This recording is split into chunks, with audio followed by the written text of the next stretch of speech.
एक दिन बच्चों ने पिकनिक जाने की बात कही। यह सुनते ही अंकिता की रूह कांप गई, क्योंकि उसे एक पुराना किस्सा याद आ गया। ये बात तब की है जब अंकिता 10वीं क्लास में पढ़ रही थी। एक दिन टीचर ने पिकनिक का प्लान बनाया था। अपने सभी दोस्तों के साथ अंकिता ने भी जाने के लिए हाँ कर दी। पिकनिक काली गंगा जाने वाली थी। पूरा स्कूल पिकनिक जा रहा था, इसलिए करीब 30 बस सभी बच्चों को ले जाने के लिए तैयार थी। अंकिता अपने दोस्तों के साथ सबसे पीछे वाली बस में बैठ गई। सभी हंसते मस्ती करते हुए बस से जा रहे थे। तभी कुछ दूर जंगल के पास पहुंचकर उसी बस से तेज आवाज आई। ये वक्त रात के करीब 1:30 का था। ड्राइवर गाड़ी से बाहर निकला तो उसे पता चला कि टायर फट गया है। ड्राइवर ने सबसे कहा कि बस का टायर बदलने में करीब 2 घंटे लगेंगे। आप सब नीचे उतर जाइए, मैं इसे बदल देता हूं।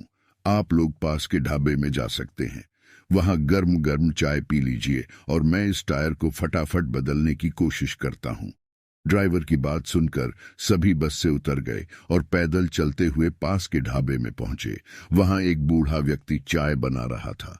इतनी रात को ढाबा खुला हुआ और किसी इंसान को चाय बनाते देख सबको हैरानी हुई। उस बूढ़े इंसान ने कहा, आप सब चाय पी लीजिए, यहाँ अक्सर लोगों की गाड़ी खराब हो जाती है, इसलिए मैं भी अपना ढाबा हरदम खुला रखता हूँ। आप जैसे राहगीरों को कुछ मदद हो जाती है।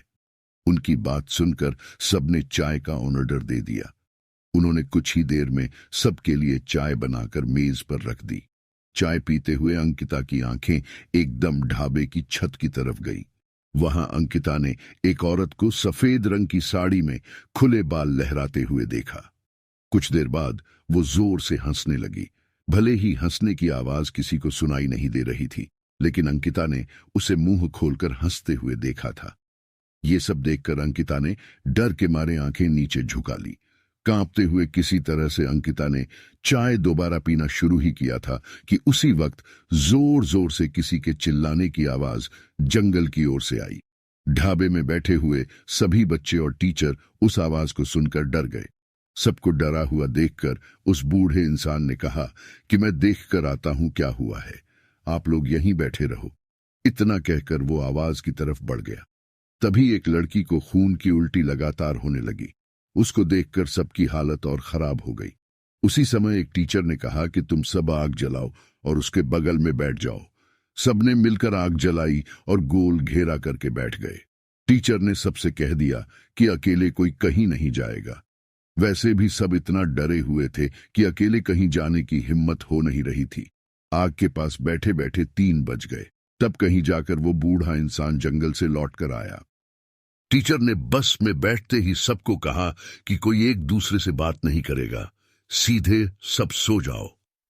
टीचर की बात मानकर सब चुपचाप बस में ही सो गए। उसके बाद पिकनिक स्पॉट पर पहुंचे और करीब 1 हफ्ते बाद घूम कर आ गए।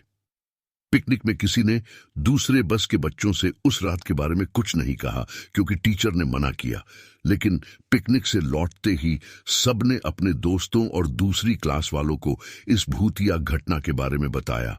आज पिकनिक का नाम सुनते ही यही भूतिया ढाबे की कहानी अंकिता के मन में आ गई और बच्चों को पिकनिक भेजने से उसे डर लगने लगा। कहानी से हमें ये सीख मिलती है कि बीती घटनाओं को भूल जाना ही अच्छा है, नहीं तो जीवन भर वो घटना डराती रहती है। कहानी यहीं पर ही खत्म होती है। आपको हमारी कहानी अच्छी लगी तो चैनल को सब्सक्राइब करें और लाइक करें। मिलते हैं अगले वीडियो में।